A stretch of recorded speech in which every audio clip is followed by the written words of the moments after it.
उस पर हम डिस्कशन करेंगे और आपने फिर इसका कंपैरेटिव एनालिसिस करना है।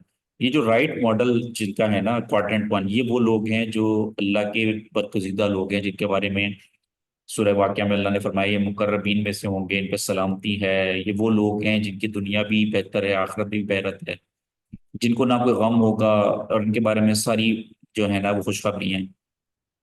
तो इसमें आप देखें कि सबसे पहले इनमें क्या क्या क्वालिटीज हैं। एक तो ये है कि वो बिलीव इन अनसीन, ऑब्वियसली जो सूरह बकरा के स्टार्ट में अल्लाह ने फरमाया है, गैब पर उनका जी। ईमान होगा, अल्लाह पे उनका ईमान होगा, फरिश्तों पर ईमान होगा। फिर नमाज वो कायम करेंगे पाबंदी के साथ, उसको उसके वक्त में पढ़ने की पूरी कोशिश करेंगे, बाजमात बिल्कुल। पढ़ने की कोशिश करेंगे। फिर खर्च करेंगे जिस तरह से अल्लाह ताला ने कुरान में कहा है, उसी सीक्वेंस के साथ। इस पे भी इंशाल्लाह हम वीडियो बनाएंगे। और जी। आखिरत पे तो इनका बड़ा स्ट्रांग बिलीव है ना, मतलब इनको पता है कि मैंने हर अमल का हिसाब देना है। और खुशी हो गम हो, अगर इनकी लाइफ में आसाइशें हों तो ये अल्लाह को नहीं भूलते। इनको पता है कि अल्लाह ताला ने हमें जितने खजाने दिए हैं वो इसलिए दिए हैं ताकि हम इससे यूज करते हुए, ये रिसोर्स है ना, इसको यूज करते हुए हम अल्लाह जी। की अताअत करें, ना कि वो बिल्कुल। तकब्बुर का शिकार हो जाते हैं। और अगर उन्हें कोई तंगी भी आती है तो भी उन्हें पता है कि ये किस्म की आजमाइश है और मुझे उस पर सब्र पे चलना है, ना कि वो ईमान का दामन छोड़ते हैं। अच्छा, दूसरे इनके जी। अखलाकी मामलात पे जरा तवज्जो दें। सूरह बकरा की आयत नंबर 80 टू 85 में अल्लाह ताला ने सीक्वेंस बताया।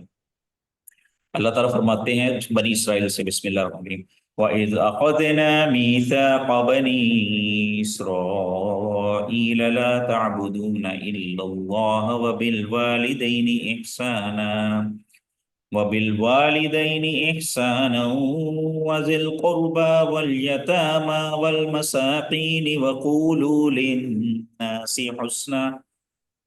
ये अल्लाह ताला ने बातें बताई हैं कि मैंने बनी इसराइल से वादा लिया कि सबसे पहले वो अल्लाह को रखेंगे, फिर अपने जी। पेरेंट्स को, फिर अपने रिलेटिव्स को, फिर यतीमों मस्कीनों को, और फिर आम लोगों से भी उसने इखलाक से बात करेंगे। अगर ये कंप्लीट मामलात आप अपनी लाइफ में फॉलो करते हैं तो आप अल्लाह के नेक बंदे हैं।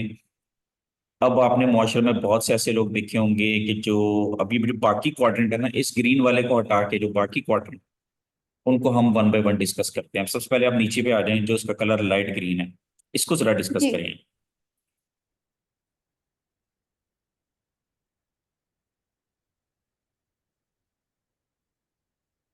ये तो अच्छा। अच्छा, इसमें ये है कि ना, हम अल्लाह पे तो यकीन रखते हैं कि अल्लाह ताला एग्जिस्ट करते हैं, अल्लाह ताला मौजूद है हमारे दरमियान, लेकिन नमाज नहीं पढ़ते, अल्लाह के दिए हुए माल के मुताबिक खर्च नहीं करते, और आखिरत पे भी यकीन नहीं रखते। मतलब ये वो लोग हैं जो गुमराह हैं, जो सिर्फ अल्लाह पे यकीन रखते हैं लेकिन अल्लाह ताला के कायम करदा अहकामात पर अमल नहीं करते। जैसे कि हमारे यहाँ अल्लाह ताला पे यकीन तो किया जाता है, लाइक एक एग्जांपल दी जाती है, नबी सल्लल्लाहु अलैहि वसल्लम के नाम पर लोग जान कुर्बान कर देते हैं, लेकिन यही लोग वो हैं जो नमाज नहीं पढ़ते। अब ऑफिस में, मैं ऑफिस जाती हूँ, ऑफिस में बैठ के रसूल पाक सल्लल्लाहु अलैहि वसल्लम के नाम पर इतनी बहस कर देते हैं, लेकिन ये वही लोग हैं जो नमाज नहीं पढ़ते, ना टाइम से नमाज पढ़ते हैं, ना लोगों से अच्छे तरीके से बात करते हैं, और ना ही अल्लाह के दिए हुए माल से अच्छी तरह खर्च करते हैं। मतलब याशी कर ली, घूमने चले गए, खा पी लिया, लेकिन किसी का भी एहसास नहीं किया कि हम किसी की मदद करते हैं, या जैसे कुरान में बताया गया है कि हम लोगों पे इस तरह स्पेंड करें, वैसे नहीं करते। और ना ही आखिरत का सोच के खौफजदा होते हैं कि आखिरत भी आनी है जो कि बरहक है, और ना उसको सोच के वो ज्यादा होते हैं, ना ही नमाज कायम करते हैं। ये वो लोग हैं, हमारे मुआशरे में ऐसे ही है।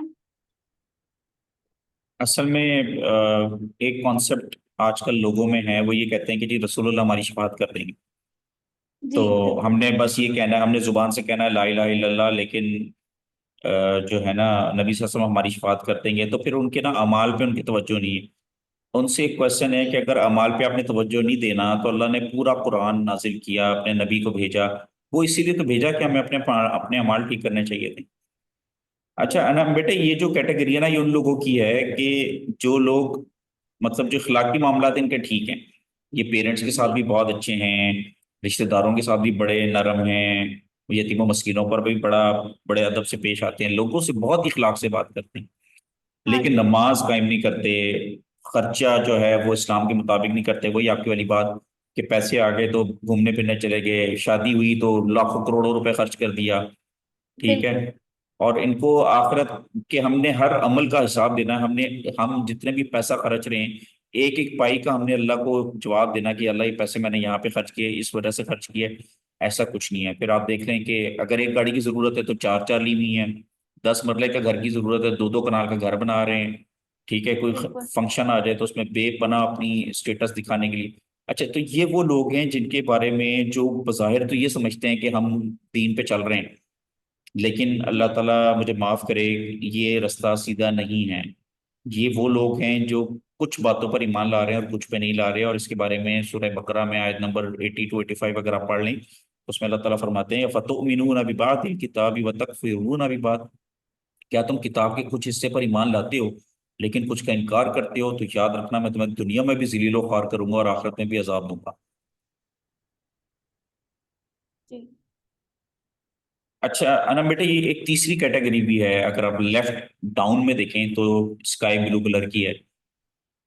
ये अल्लाह पे तो ईमान रखते हैं, नमाज भी पढ़ते हैं, 5 वक्त की नमाज है, बड़े बड़े मोटे मेहराब होते हैं, इनके सजदों के निशानात होते हैं, अल्लाह के बताए हुए तरीके के मुताबिक खर्च भी करते हैं, आखिरत पे भी इनको बड़ा यकीन है। लेकिन इनका जो अखलाकी मामला है ना, उसका सीक्वेंस ही कोई नहीं है।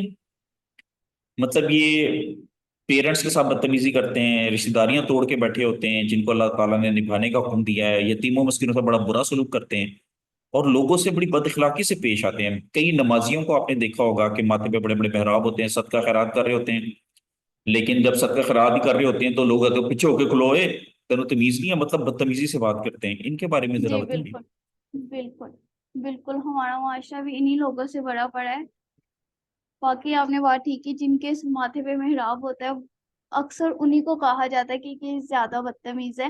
हालांकि हमें उन लोगों से सीखना चाहिए, उन्हें अपना स्टेटस ऐसा बनाना चाहिए कि हम उनको देखकर सीखें, इंस्पायर हो, लेकिन वही लोग ज्यादा बदतमीजी करते हैं अपने माँ बाप से, अदब से। आजकल के बच्चे ऐसे हैं जो अपने पेरेंट्स से अच्छे तरीके से बात ही करते। वो कह वो अपनी जिम्मेदारी ये समझते हैं कि हमने पैसे दे दिए, बात खत्म हो गई, माँ बाप का हम्म। अदब करना ना करना मैटर नहीं करता, हमने पैसे दे दिए हमारी जिम्मेदारी खत्म हो गई। रिश्तेदारों से इन मैं ये कहूंगी, हमारे जो सोसाइटी में ना पेरेंट्स से देखकर सीखा जाता है। अगर पेरेंट्स इस रिश्तेदार से अच्छे से बात नहीं कर रहा तो बच्चे भी ऑटोमेटिकली उनसे बात नहीं करते। उसके अलावा वाकई यतीमों से और गरीबों से अच्छे तरीके से बात ना करना, उन पे खर्च ना करना। वैसे फजूल खर्च बहुत कर लेंगे, लेकिन जब यतीमों की बात आएगी 1,000 का नोट दे देंगे और उनको लगेगा इससे वो पूरा घर खरीद सकते हैं, जो कि उन्हें बहुत बड़ा लगता है। ऐसे ही एक रेस्टोरेंट में 5,000 का नोट भी छोटा लगता है इन लोगों को, और मस्जिद में चंदा डालते हुए 500 का नोट बहुत बड़ा लगता है। ऐसे ही गरीबों पे खर्च करते हुए भी इनको ना ये 1,000 का नोट बहुत बड़ा लगता है कि हमने बहुत बड़ी नेकी कर ली, अच्छा जो कि अनम बहुत गलत बात है। बेटा, इसमें ना मैंने आपसे चीज डिस्कस करनी थी। अब आप देखें कि जी। ये जो हम आजकल बिजनेस कर रहे हैं, अब रसूलुल्लाह भी एक ऑर्गेनाइजेशन बनाई थी, ठीक है, इस्लाम के नाम से ऑर्गेनाइजेशन बनाई थी, और नबी सल्लल्लाहु अलैहि वसल्लम जी। उसके जो थे वो आप कह लें मैनेजिंग डायरेक्टर थे। खालिक तो अल्लाह है। अब नबी सल्लल्लाहु जी अलैहि वसल्लम बिल्कुल। ने एक चीज देखी, आपने पढ़ा होगा कि जब कभी गजवा होती थी और उसमें माल गनीमत आता था, तो नबी सल्लल्लाहु अलैहि वसल्लम सब में इक्वल डिस्ट्रीब्यूट करते थे, इक्वल, इवन अपना शेयर भी बराबर रखते थे। फिर एक बड़ा मशहूर वाकया भी है, उलमाए किराम से आपने सुना होगा, जब एक जंग थी, हजरत उमर उस वक्त खलीफा थे, तो जब माल गनीमत आया तो उन्होंने सबको एक एक चादर तकसीम की, सबके हिस्से में एक एक चादर है।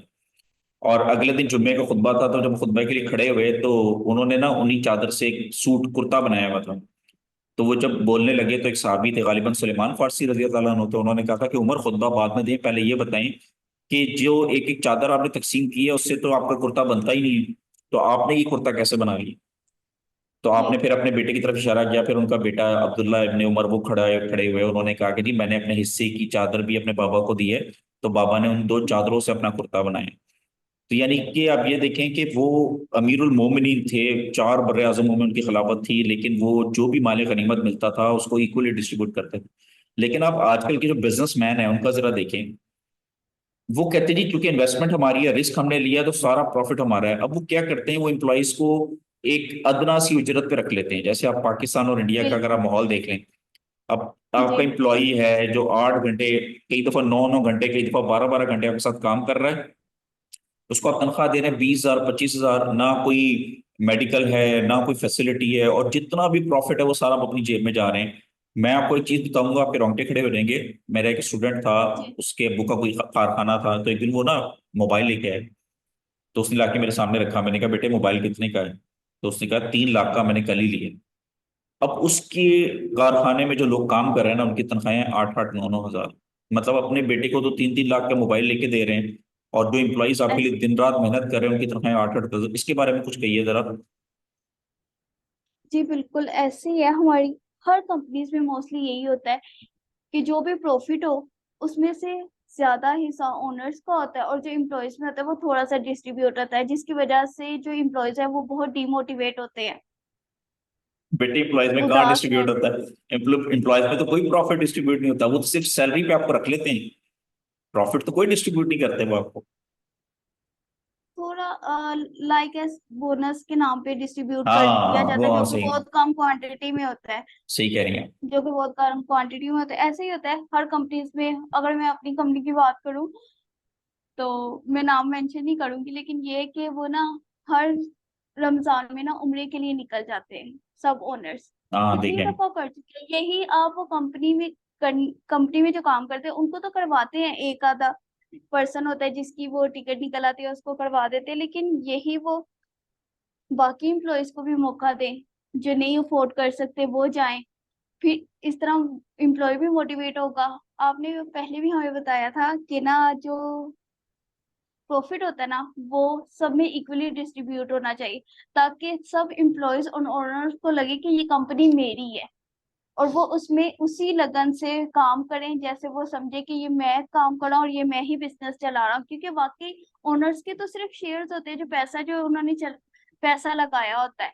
बाकी तो सारी कंपनी एम्प्लॉयज की बेस पे ही चल रही है। एक सारे दफा एम्प्लॉयज अगर छोड़ के चल जाए कैसे चलेगी कंपनी। एक दफा मदीने में ना कहत पड़ गया था।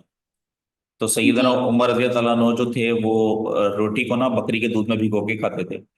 तो उनकी वाइफ उन्हें जी कहती थी, और वो ना काफी काफी अरसा रहा कहते, तो वो काफी कमजोर भी होना शुरू हो गया। तो उनकी वाइफ ने कहा आप अपनी सेहत का ख्याल तो रखें। उन्होंने कहा जब तक ये कहर खत्म नहीं होता, जब तक मेरी कौम जो है वो इस मुसीबत से बाहर नहीं आती, मैं कैसे अच्छा खा सकता। बिल्कुल। लेकिन अब यहाँ ऐसा कोई नहीं सोचता। अच्छा फिर आपने बड़े। इवन जी जी बोलिए प्लीज। इवन के अगर एम्प्लॉय बीमार है, उ- किस एक्सीडेंट हो गया कुछ हो गया, उसकी भी डिडक्शन कर दी जाती है, बजाय उसको उसको कुछ उसकी कुछ हेल्प करने के उसकी डिडक्शन कर ली जाती है। ये कितना डिमोटिवेट है, कितना एक एम्प्लॉय के लिए उदासी का वायस है कि बजाय उसकी हेल्प करने के लिए उसकी डिडक्शन ना की जाए, उसकी डिडक्शन कर ली जाती है। तो बेटे इसीलिए अल्लाह ने कहा है ना, फतुमिनून बिबादिल किताबी व तकफुरून बिबाद फमा जज़ाउ मन यफअलु ज़ालिका मिनकुम इल्ला खिज़्युन फिल हयातिद दुनिया व यौमल क़ियामति युरद्दूना इला अशद्दिल अज़ाब। अल्लाह फरमाते हैं, क्या तुम मेरी किताब के कुछ हिस्से पर ईमान लाते हो, कुछ का इनकार करते हो? तुम देखना मैं तुम्हें दुनिया में भी ज़लील व ख़ार करूंगा और आखिरत में भी अज़ाब। आज आप देख लेना क्या हाल है हमारे मुल्क, आप देख लीजिए। जी बिल्कुल। ठीक है, आज जिन लोगों ने सेविंग्स की हुई थी अब वही रो रहे हैं, क्योंकि अल्टीमेटली उन्हीं पे वबाल आना है ना। ऐसे ही है ना, जब आप दूसरों को तंग करेंगे। तो मेरा जहां तक ख्याल है अब गरीब जो है वो ज्यादा रिलैक्स्ड है। आप क्या कहती हैं? मुझे तो लग रहा है गरीब ज्यादा रिलैक्स है, क्योंकि अमीर इस वक्त ज्यादा परेशानी में, गर्मी है, वो एसी चला रहे हैं, लाखों का बिल है, हाँ उनके ज्यादा बिल्कुल। ज्यादा प्रॉब्लम्स में है वो। फिर आपने देखा होगा हमारे माशरे में ना बहुत से ऐसे लोग हैं कि उन्होंने एक ट्रस्ट खोला हुआ है, एक हॉस्पिटल बनाया हुआ है, और खुद भी ऐशियां कर रहे हैं। तो वो ट्रस्ट उन्होंने ये सोच के खोला हुआ है जी कि जैसे अल्लाह ताला को एक तरफ से ना वो सेटिस्फाई कर रहे हैं कि अल्लाह ताला को सेटिस्फाई रखना है। और मतलब कहीं कहीं कॉम्प्रोमाइज किया हुआ है।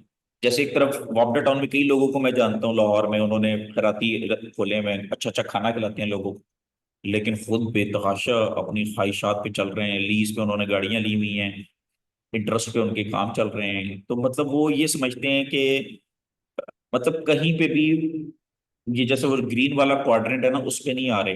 जबकि आप नबी सल्लल्लाहु अलैहि वसल्लम को देखें, आका अलैहि सल्लम एक ऑर्गेनाइजेशन भी चला रहे थे जिसका नाम इस्लाम है, लेकिन खुद 5 वक्त की नमाजें भी पढ़ते थे, रोजा भी रखते थे, जी अल्लाह के अहकाम के मुताबिक खर्च भी करते थे, वालदेन का एहतराम भी करते थे, रिश्तेदारों का एहतराम करते थे, यतीमों मिस्कीनों का ख्याल रखते थे, लोगों से उसने अखलाक से बात करते थे। तो वो एक कंप्लीट, अल्लाह ने क्यों फरमाया कि मेरे नबी का जो एक नमूना है वो तुम्हारे लिए कंप्लीट है। तो अगर हम लोग एग्जैक्ट अपने अमाल रसूलुल्लाह की तरह नहीं करेंगे जो इस वक्त ग्रीन क्वाड्रेंट में आ रहा है, तो फिर हाँ हम जी। लोग सही रास्ते में नहीं है। अच्छा बेटे, एक और भी है ये जो बिल्कुल। ऑरेंज ऑरेंज क्वाड्रेंट है लेफ्ट टॉप पे। इनको हाँ पता ही जी। कुछ नहीं है, इनको ना इनकी जी। अखलाकियात का कोई सीक्वेंस है। इनके बारे में कुछ कहिए। जी बिल्कुल। ये तो बिल्कुल ही इस्लाम की दायरे से ही बाहर है ना, क्योंकि ना ये अल्लाह पे यकीन रखते हैं, ना नमाज कायम करते हैं, और ना ही के मुताबिक खर्च करते हैं, और आखिरत पे तो बिल्कुल यकीन नहीं रखते कि उन्हें हिसाब देना होगा। ये तो मुसलमान कहना भी नहीं इनको चाहिए, क्योंकि ये इस्लाम के दायरे से ही बाहर है। अच्छा, उनके बारे में आप क्या कहेंगी जिनका नाम फातिमा, अकरम, सोबिया, दानिश, नाम तो उनका मुसलमानों वाला हो, लेकिन उनको अपने दीन का हम्म। पता ही ना हो, ना उनके पेरेंट्स ने उनका उनकी इस बारे में कोई तरबियत की हो। इंग्लिश ना पढ़ने पे तो मारा जाता है, मैथ ना पढ़ने पे तो डांटा जाता है, लेकिन हाँ जी। दीन का नॉलेज उनके बारे में क्या कहेंगे आप? क्या वो नाम रखने से मुसलमान हो जाएंगे? नहीं, बिल्कुल भी नहीं। नाम रखने से, इवन के यहाँ यही देखा जाता है, कुरान पाक से देखकर नाम रख लें। नाम बहुत इफेक्ट करता है, नाम पे इतना जोर दिया जाता है, जबकि इस्लाम पे इतना जोर नहीं दिया जाता। नाम भारी हो जाएगा, नाम ऐसे हो जाएगा, नाम वैसे हो जाएगा, लेकिन इतना ही जोर इस्लाम पे दे दिया जाए ना, तो हम ये ग्रीन वाली कैटेगरी में आ जाए, डार्क ग्रीन वाली कैटेगरी में। ऐसे ही है एक्चुअली। हम लोग ना आजकल पढ़ गए वजीफों में कि जी ये पढ़ लें आपका काम ठीक हो जाएगा। जब तक आप इस बिल्कुल। ग्रीन कैटेगरी में नहीं आएंगे ना, आपके मामला ठीक नहीं होंगे। आप फाइनेंशियली तंगी में भी रहेंगे, आप रिश्तेदारों की तरफ से भी परेशान रहेंगे, आपकी जिंदगी से सुकून, अल्लाह ताला फरमाते हैं कि मैं जिंदगी से सुकून खींच लेता हूँ। जी, जब वो सुकून खींचा जाता है ना, तो मैंने बहुत से लोग देखे हैं जो किसी आमिल के पास, किसी बाबा के पास चले जाते हैं, बजाय ये कि नमाज कायम करें, कुरान पाक पढ़ें, अल्लाह से तौबा इस्तगफार करें कि शायद हम पे कोई आजमाइश है, जो हमारी किसी गलती की वजह से हमें ये सब कुछ फेस करना पड़े, उस चीज की बजाय इन लोगों के पास जाते हैं जो आपसे पैसे लेते हैं, इतने सूट देते, इतनी मुर्गियां देते, इतने बकरे देते, और लोग करते हैं। मैंने खुद देखा है, बहुत से लोग ये सब कुछ करते हैं। फिर हम लोग समटाइम दूसरों पे भी डाल देते हैं, जैसे घर में कोई बहू आई है, उसके आने से हाँ जी। फाइनेंशियल क्राइसिस आ गए हैं। जी बिल्कुल। कि इसके देखने से ये हो गया, इसने बोला, तुम ना बोलती तो ऐसा ना होता, इस तरह कह दिया जाता है कि तुम्हारा आना ही हमारे घर पे भारी हो गया, तुम्हारा आना ही हमारे लिए भारी हो गया, इस तरह दूसरे को ब्लेम कर दिया जाता है, अपने आप को नहीं देखा जाता कि हमने कहाँ गलती कर दी, हमसे कहाँ कोताही हो गई, हमने क्या अल्लाह ताला का अहकामात के मुताबिक जिंदगी गुजारे है या नहीं। कहीं ना कहीं तो हमने गलती की है ना, जो इसकी वजह से, अगर आपको इतना ही यकीन है कि अगले की वजह से ये हुआ है, तो आप खुद को ठीक कर लो, खुद को इस ग्रीन कैटेगरी के मुताबिक जिंदगी गुजार ले, ना इन बाबे वगैरह के पास जाए। ये जो, मुझे गुस्सा आता है इन पे। हाँ जी, उन्हें पता देखे ना, बाबू वगैरह के पास तो जाते ही वो हैं कि जिनको, जो अपने आप को ठीक नहीं करना चाहते, तो फिर उनको एक मौका मिल जाता है, वो फिर उन्हें एक्सप्लॉइट करते हैं। जी। जो आपका रब है, जिसने आपको एक एक चीज जो है वो समझाई है, उसको तो आप फॉलो ही नहीं करते। बिल्कुल। फाइनेंशियल नमाज पढ़े, मामला में। कुरान पढ़े, अल्लाह ताला से मदद मांगे, वो बेशक मदद करने वाले हैं, वो जरूर मदद करेंगे, लेकिन इस तरह इन लोगों के पास जाकर अपना पैसा वहां वेस्ट ना करें एटलीस्ट। ऐसे ही आखिरत ये कहाँ में। लिखा है कि 3 मुर्गियां ले आए, एक बकरा ले आए, और देसी मुर्गी होनी चाहिए, और एक सूट जितना का आप पहनते हो उतने का ही आपने आगे देना है, और ये सब चीजें लाकर मुझे देनी है, वहां खुद अपने मुताबिक आगे खर्च करूंगा, आपसे नहीं होगा। हाँ जी, ऐसे ही, ऐसे ही, बिल्कुल पढ़े ऐसे ही। लिखे लोग इस तरह करते हैं, पढ़े लिखे लोग। फिर रिश्तेदारों का बड़ा मामला हमारे मुआशरे में है, रिश्तेदारों के साथ बदअखलाकी, रिश्तेदारियां तोड़ना। बिल्कुल। बज़ाहिर नमाजें पढ़ रहे हैं, मतलब कई दफा मैंने खुद देखा है कि सासें जो हैं वो कुरान पाक की तिलावत कर रही होती हैं, अगर बहू बीच में आके कुछ बोल दे तो बदतमीजी से, तो पता नहीं है मैं कुरान पाक पढ़ी हूँ, हालांकि उसी कुरान में लिखा है कि वक़ूलू लिन्नासी हुस्ना, उन लोगों से उस इखलाक से बात करो। फिर वो आपकी बेटी की जगह है, आप कुरान पाक ऐसे वक्त तो मैं बंद करके चूम के, आप कहें मेरी बेटी, हाँ बनाओ चलो दोनों इकट्ठे ही पीते हैं, आप कुरान साइड पे रख लें, बैठ के उसके साथ चाय पिए, उसकी तारीफ करें, बेटे तुम बहुत अच्छी चाय बनाती हो, जब वो चली जाए फिर आप कुरान खोल के तिलावत कर लें। ऐसा हमारा माशरा इससे बिल्कुल बिल्कुल चेंज है। मतलब बहू के पहले दिन आते ही ये कह दिया जाता है कि इसने आते ही घर का माहौल चेंज कर दिया, इसने आते ही बेटे को अपनी तरफ कर ली है। जब वो आई ही उसी के लिए, तो अब हिम्मत भी तो रखो उसे शेयर करने की। अच्छा, आपको कभी इस तरह से हुआ है कि मैं जब दूसरे घर जाऊंगी तो मुझे सारी चैलेंजेस फेस करने होंगे, कैसा फील करती हैं आप? फिलहाल तो मैं बहुत बहुत खौफजदा हो जाती हूँ, और यही सोच के मैं इनकार कर देती हूँ। लेकिन मामा तो कहती हैं, मामा तो फोर्स करती है कि करनी ही करनी है। जाहिर सी बात है ऐसे जिंदगी नहीं गुजरेगी, लेकिन बहुत डर लगता है। उसका मेरी फ्रेंड्स, मेरी कजन वगैरह मुझे बताती हैं शादी के मामला में ऐसे होता है, उसके बाद ऐसे होता है, ये सब कुछ फेस करना पड़ता है। बहुत बहुत टफ लाइफ बताई गई है मुझे, तो इस वजह से मैं जरा खौफजदा हो जाती हूँ। नहीं, अब आपने खौफजदा नहीं होना। ये जो राइट ग्रीन वाला जो पोर्शन है ना, आपने बस इस तरह से जिंदगी गुजारनी है, ठीक है। आपने क्या इंशाल्लाह। करना है, हाँ इंशाल्लाह, एक तो आपने अल्लाह ताला पे, रोज़ आखिरत पर पक्का ईमान रखना है, कुरान पे और जी। पिछली किताबों पे, तौरात ज़बूर इंजील पर ईमान रखना है। फिर आपने जी। नमाज टाइम पे कायम करनी, जो मर्जी हो जाए इंशाल्लाह। नमाज। हाँ, जी। अगर लेट्स सपोज होता है इंसान है तो कज़ा कर लीजिए। अगर समटाइम होता है, नबी सल्लल्लाहु अलैहि वसल्लम ने सिखाया हुआ है, समटाइम मौसम हो जाता है, बंदा बिजी हो जाता है, आप ज़ोहर असर इकट्ठी कर सकते हैं, ईशा मगरिब इकट्ठा कर सकते हैं, लेकिन नमाज को पाबंदी से पढ़ें, क्योंकि नमाज पढ़ने से लाइफ में डिसिप्लिन आता है। फिर कल को जी। जब आप दूसरे घर जाएंगी, आपके हस्बैंड जो है वो कमा के आपको जो भी पैसा देंगे, आपने उसको कुरान और सुन्नत के मुताबिक खर्च करना है, आपने फजूल खर्ची बिल्कुल नहीं करनी।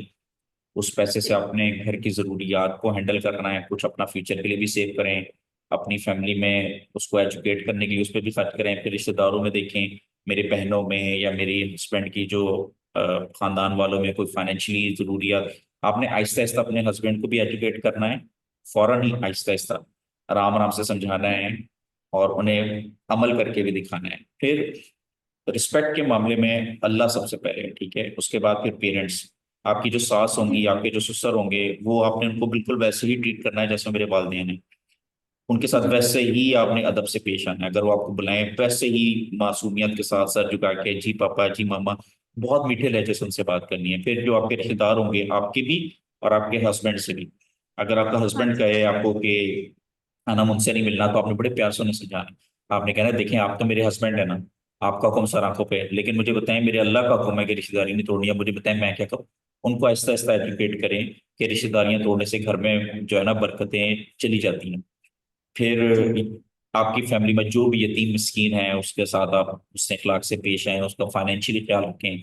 अगर फाइनेंशियली नहीं सपोर्ट कर सकते तो उनकी दिलजोई कर दिया करें, उनको मोटिवेट कर दिया करें।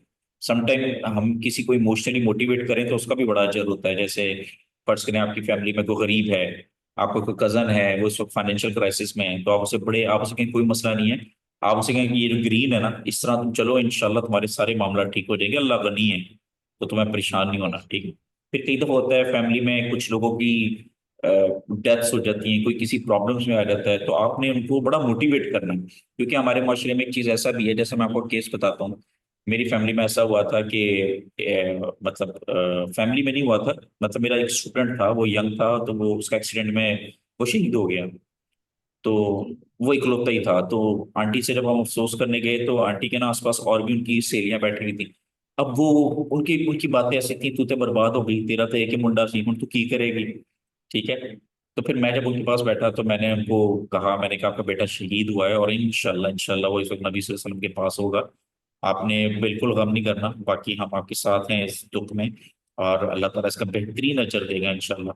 और अल्लाह ताला आपको वो अजर देगा, इसके बदले क्या पता अल्लाह आपको जनाब मरियम अलैहिस्सलाम, जनाब फातिमा अलैहिस्सलाम के साथ जन्नत में आपको जगह दे, अगर आप उस पर सब्र कर लें।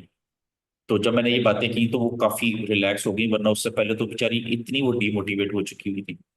तो और फिर लोगों से उसने अखलाक से बात करना, अना बेटे इस चीज का आपने खास ख्याल रखना है, चाहे वो आपके हस्बैंड हो, चाहे वो आपके बच्चे हों, आपके फादर हो, कोई भी हो, आप ऑफिस भी जाती हैं, लोगों के साथ हुस्न इखलाक से अपनी बात, हुस्न इखलाक से मुराद ये है कि ऐसी बात करनी है कि उनके दिल में ठंड पड़ जाए, ना कि कोई ऐसी बात करें जिससे होता है ना, हम लोग आपस में ऐसी बात करते हैं कलेजा चिर जाता है, जी किसी का मजाक उड़ा दिया या किसी को चुगत लगा दी। आपको पता है हमारे मुआशरे में चुगत लगाने का बड़ा ट्रेंड, हम लोग एक दूसरे का जी मजाक उड़ाते हैं, और उसकी वजह से वो बेचारा इमोशनली हमसे इतना दूर हो जाता है, ऑलरेडी पता नहीं बेचारा किस मुसीबत में हो कि आपने बातें करके भी उसका जो था वो भी। तो बेटे इसको कंक्लूड करें, फिर इंशाल्लाह हम इसको एंड करते हैं। जी ठीक है। नहीं, इंशाल्लाह जो भी हमारी वीडियोस देखें वो इसी डार्क ग्रीन सर्कल के बिना पर जिंदगी गुजारे, और इसी में ही कामयाबी है, और यही अल्लाह का पसंदीदा शख्स होगा जो इसके मुताबिक जिंदगी गुजारेगा इंशाल्लाह। अच्छा मुझे बताइए, ये चीज पहले आपको पता थी? नहीं, मैंने आपसे सीखी है। अच्छा, मैंने बड़े बड़े लोगों से पूछा, 70-70 साल के बुजुर्गों से पूछा है, वो कहते हैं जी हमें नहीं पता। और मैंने भी अल्लाह से सीखा है, मैं कौन सा कोई अल्लाह माफी दे मेरा अपना सेल्फ क्रिएटेड मॉडल। तो मैंने कुरान से सीखा है कि कुरान पाक में देखिए अल्लाह ताला ने स्टेप बाय स्टेप एक एक चीज समझाई है कि ऐसे करो फिर ऐसे करो फिर ऐसे करो। अच्छा, ये जो मैंने आपको आयत तिलावत करके दी थी ना, वाइजा खसना मीसा का बनी इसराइल ताबुदून, इसमें आप देख लें हाँ ये जो जी। 5 है, ये सारे हकूक बात हैं, सारे हकूक बात। जी और इसके बाद छठा आता है वक़ीमुस्सलात वातु ज़कात, नमाज और ज़कात का जो नंबर है वो छठे और सातवें पे है। और नमाज जो है वो सने हिजरी में फर्ज हुई है, जब नबी सल्लल्लाहु अलैहि वसल्लम मिराज पे गए थे तब नमाज फर्ज हुई थी। उससे पहले नबूवत के जो 10 साल थे वो आका अलैहिस्सलाम यही सिखाते रहे कि ला ताबुदून इल्लल्लाह व बिल वालिदैन ihसाना, क्योंकि आपको पता है अरब में वालिदैन की सब बदतमीजियां की जाती थी जमाने जाहिलियत में, रिश्तेदारियां तोड़ के बैठे हुए थे। ठीक है, यतीमों जी मस्किनों को तो बहुत बेचारों को बुरा समझा जाता था, बेवाओं के साथ बदसलूकी की जाती थी, और लोगों के साथ बदअखलाकी से पेश आया जाता, तो आप सब यही सिखाते हैं। तो हमने इंशाल्लाह इसी सीक्वेंस अमल से चलना करेंगे। है, हाँ, जिसके ऊपर वाले इंशाल्लाह। 5 हो जाएंगे फिर वो नमाज की तरफ आए, और